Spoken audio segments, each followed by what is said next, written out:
Ah yes, glitches. I've covered Mario Odyssey glitches before, Breath of the Wild glitches, and even Among Us glitches. Yeah, weird times. But now with the release of Donkey Kong Bananza, it's time to cover some Bananza glitches, because oh boy are there some good ones. Now I do want to say that most of the glitches I'm going to be showing off aren't actually really glitches, or at least I wouldn't consider them as glitches. They're more like movement exploits and out of bounds clips. But, you know, same thing. So anyways, let's start with a glitch called the juice boost. Basically, how it works is you grab yourself a chunk, place it right next to a rail. Can be any rail. For the sake of this video, I'm just doing this in the canyon layer. Then you either use an apple or melon juice. I prefer using a melon juice since it's easier and more convenient. And then after using the juice, you immediately pick up the chunk, press ZL to turf surf, and mash A as fast as possible. And if done correctly, you should be flying at very high speeds. Now, this seems pretty useless at first, but honestly, this is one of the most useful glitches in the game right now. First of all, this glitch actually allows you to clip out of bounds, which allows you to skip the Mad Mixer boss fight in the feast layer, and you can even use this glitch to skip a big chunk, pun intended, of the final rehearsal. And the best part about this glitch is that pretty much anyone can do it. Like, it's so easy, I don't even know how this flew under the radar during development. But anyways, another less impressive but still useful glitch is called Flutter Stalling. Basically, in your Ostrich Bananza form, if you start gliding and then spam roll and punch at the same time, you can extend your flying distance by a lot. Okay, maybe not a lot, but still quite a bit. And again, this is also incredibly easy to do, so I'd say it's even worth using this in your casual playthrough. Okay, but now let's switch our focus to some out of bounds glitches. Yes, just like in Mario Odyssey, you can also go out of bounds in this game, and honestly, it's just as easy as it was in Mario Odyssey. The first out of bounds clip takes place in the Landfill layer, and is performed by climbing up these huge banana statues, and by carefully timing a jump in this spot, it's possible to easily clip out of bounds.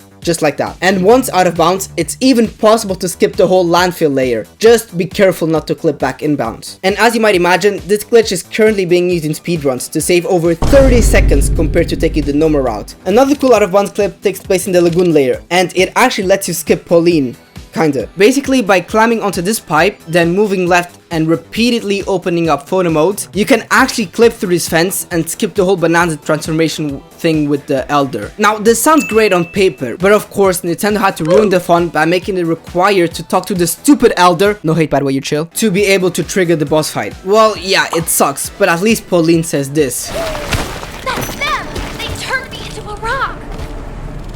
Okay, who's gonna tell her? Anyways, I think now is finally the time to talk about FATs. No, not these FATs, but these FATs. Now, FAT stands for Fast Air Turf Surf, and as the name already suggests, this movement exploit allows you to move at very high speeds. Well, at least faster than just using a normal turf surf. Basically, how this works is you get yourself a chunk, then jump, turf surf, and quickly punch either upward or forward, all while doing this in very quick succession, and also while holding the jump button as well. And if done correctly, you should get a pretty big burst of speed, which doesn't look like a big burst of speed, but it is, so don't question it. A way to test if you're doing this correctly is by going to the divide and trying to jump from this side to the other side. Now, as far as I'm aware, this jump isn't possible with a normal turf surf, so you'll have to either use a FAT or an AFAT. Wait a second, an AFAT? Yep, turns out this movement tech actually goes way deeper than just giving you a small speed boost. Basically, AFAT stands for Aerial Fast Air Turf Surf.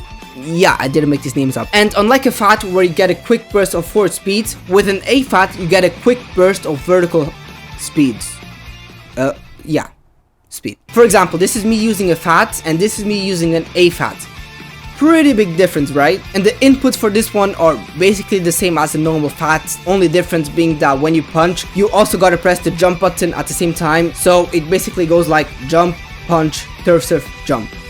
Nice. Okay, now you might be thinking that it doesn't get any crazier than this, but spoiler, it does. Let me introduce you to the double AFAT. Yeah, I think this one's pretty self-explanatory. Basically, if you do the same inputs as you would normally do with an AFAT, but then immediately cancel out of the turf surf again, and then punch and jump at the same time, you can literally AFAT twice. Now, I do want to warn you that at this point, this ain't no kids game anymore. This pretty much requires frame-perfect inputs and a brain with a lot, and I mean a lot of patience. Now, I know what you're thinking. Wait, using this logic, couldn't you technically do an infinite amount of AFATs in quick succession, aka literally fucking fly? And the answer to that is Yes, you fucking can. This is called the IFAT, Infinite Fast Air Turf Surf, and if you enjoyed not jumping from Mario Odyssey, then get ready to enjoy the same fucking thing in this game as well. Now, this does sound like a revolution for DK Bananza speedrunning, and I mean, couldn't you theoretically just skip most of the game using this trick, thus saving a huge amount of time? Well, yeah, but there's only one problem with this. It's hard. Like, really hard. Like, if doing a double AFAT wasn't already hard enough, now you gotta do it hundreds of times in a row without even messing up once. Because if you do, then...